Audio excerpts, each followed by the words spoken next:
Welcome in once again to Gamecock Central Radio. It's Emerson Phillips, joined by Collyn Taylor, our staff writer, who was at the Will Muschamp press conference today.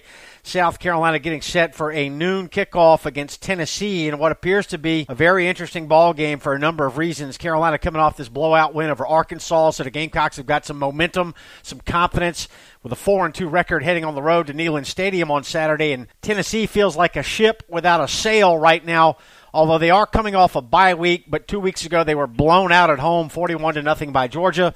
There's been some infighting on the Tennessee roster. They had a fight in practice last week, so we're going to talk about all this today. But first, Collyn, let's talk about the Muschamp press conference today. Real upbeat press conference. I think Muschamp feeling real good after this win over Arkansas. Right. I mean, why not? It's, his baby, which is the defense, came to play, had a program first 3 defensive touchdowns in one game, and they scored the most points they've ever scored under him at South Carolina. So there's a lot of reasons to feel good if you're South Carolina, because you're coming off a pretty dominant performance against Arkansas, and they gave up some points during garbage time that kind of padded the score a little bit, but really it was just a all around dominating performance. And I think that they're very, very confident now heading into a Tennessee game on the road, and that's big for them because, like you said, Tennessee's really kind of coming apart at the seams right now. Yeah, a lot of talk about Tennessee right now. We'll get into that later, Collyn. The Gamecocks were a slight underdog at home against Arkansas, and they really dominated the football game on Saturday. So, Muschamp prides himself on never letting the highs get too high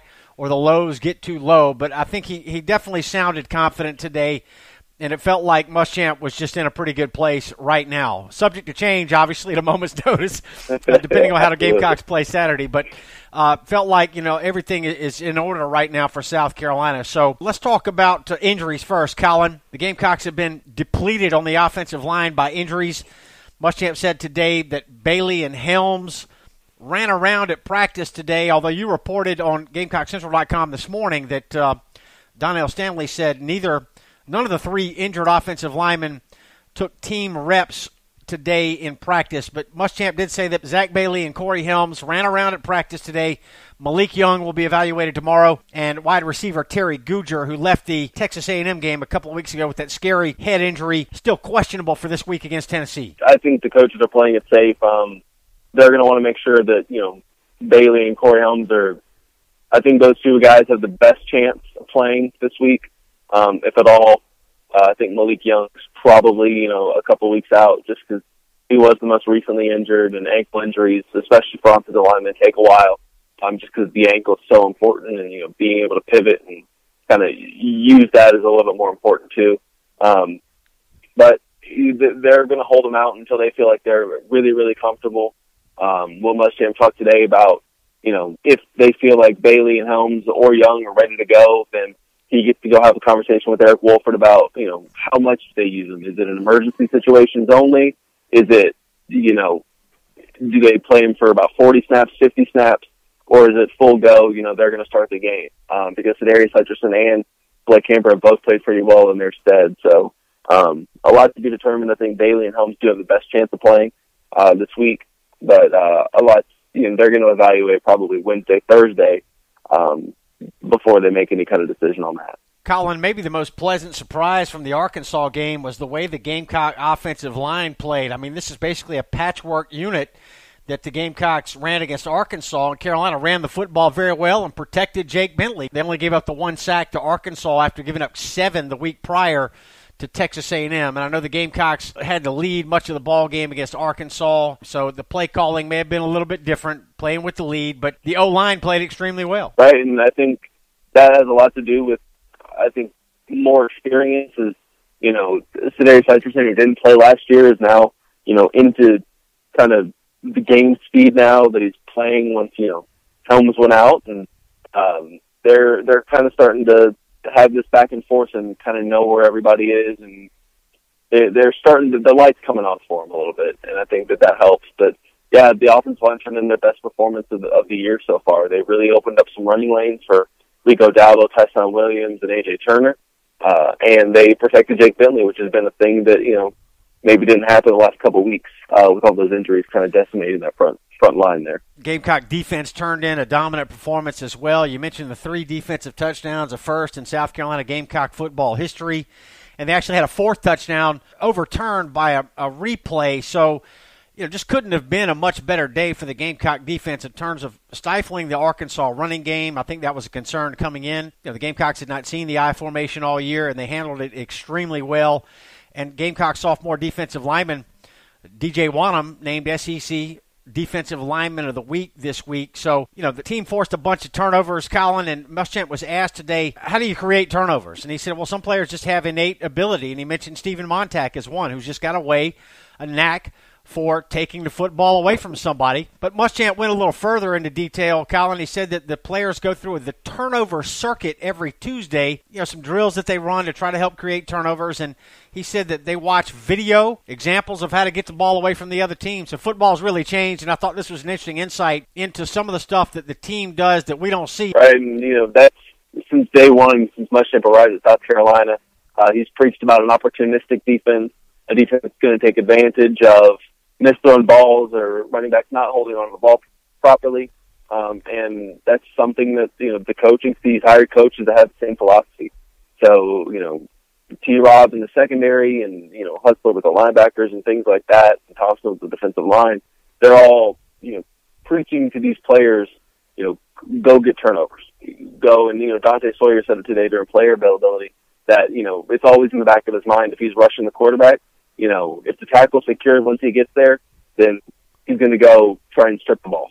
He's going to go and, do all these things that are necessary to try and, get the ball off of him, put the ball on the ground, or force interception, which is what this defense is made on. They're one of the best in the country, or conference especially, in doing stuff like that. So defense, you can give up as many yards as you want, but if you're forcing turnovers, especially in the red zone, that's huge, and that's going to keep the offense or the opponent off the scoreboard as much as possible. Gamecock Central Radio, Emerson Phillips with staff writer Collyn Taylor talking about today's Will Muschamp press conference.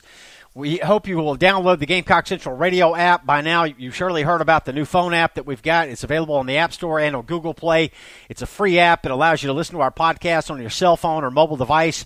Subscribe to our podcast. Search for Gamecock Central Radio on iTunes, SoundCloud, and other popular services, or just visit radio.GamecockCentral.com. Download the app today. The app is free. Our podcasts are free. And we want you to take advantage of the Gamecock Central hotline. We've set up this new phone number that allows you to call in, leave us a voice message, and we'll play a recording of your voice on a future edition of Gamecock Central Radio. If you have questions about the Gamecock football team or about an upcoming opponent, call the GC hotline, 497-9058. That's 803-497-9058. Give us a call on the GC hotline and get involved with Gamecock Central podcasts. Collyn Muschamp talked extensively today about improved run defense, and that has really been marked improvement, I would say, this year.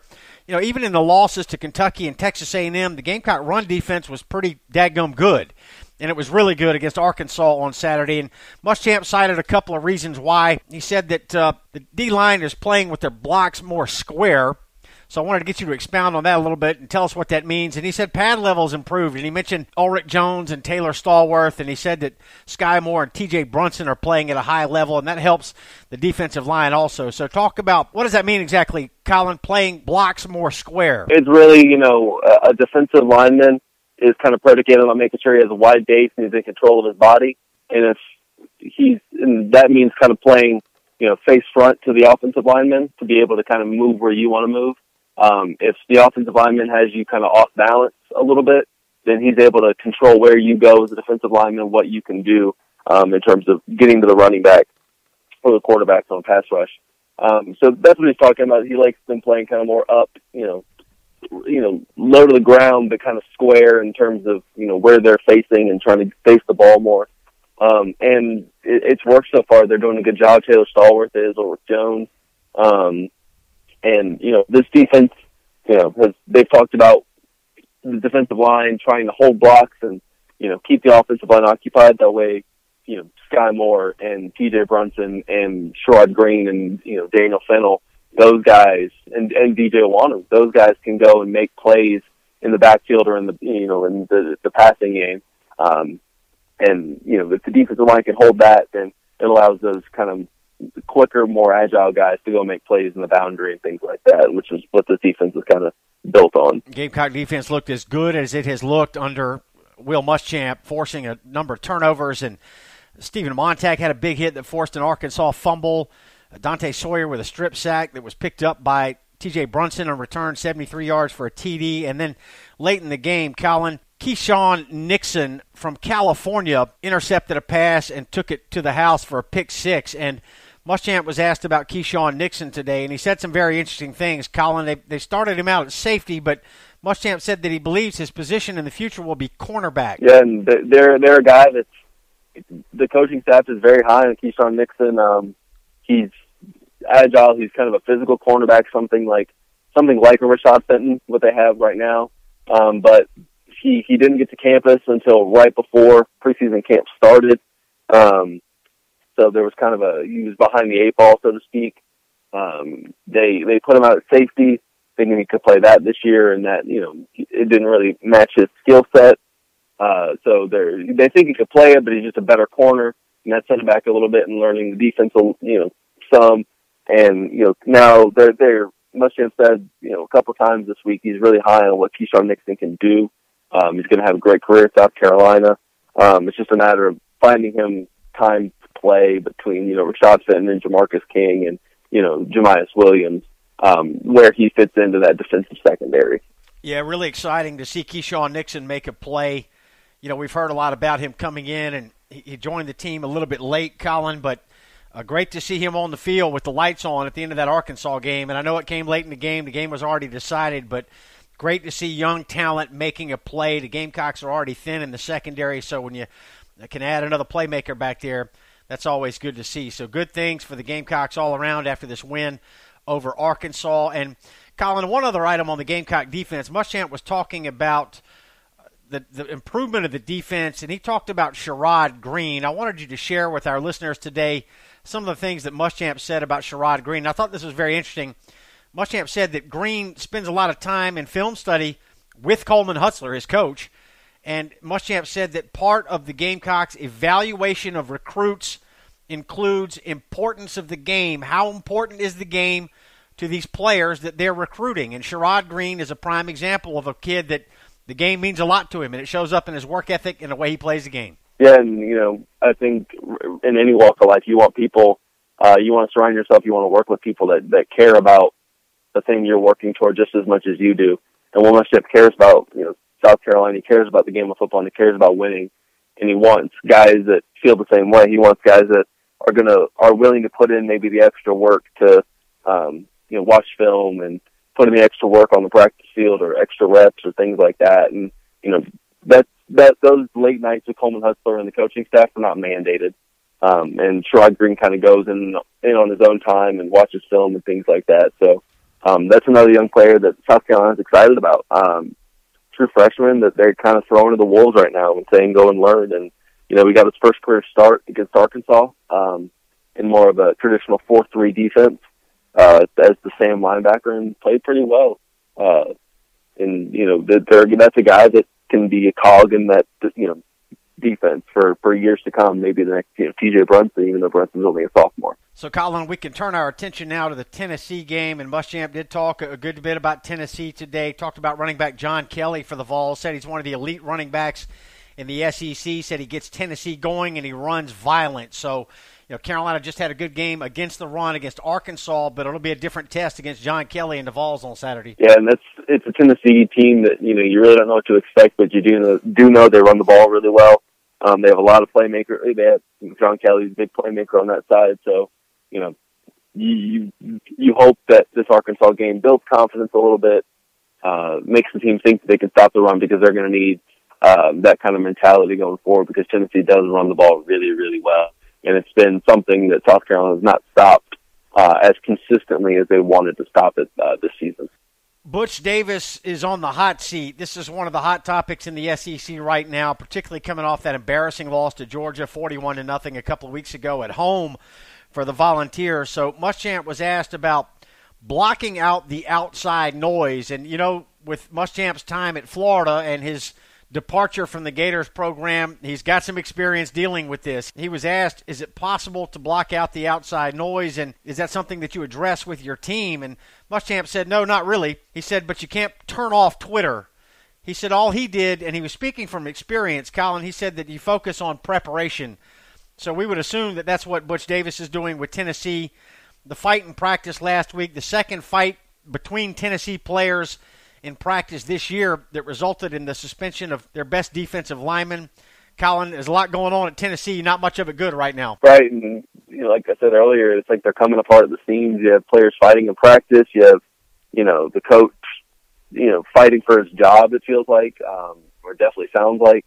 So you really don't know what to expect. And, I thought Will Muschamp, who's been through something similar to that before, coaching in a program with insanely high expectations, was really fascinating to me. I mean, it's always cool to know how coaches try to handle those situations that, the general public really doesn't know about. Is that, you can talk about wanting the coach fired, but, at the end of the day, they're people, and it's very interesting to see how they, handle those types of situations.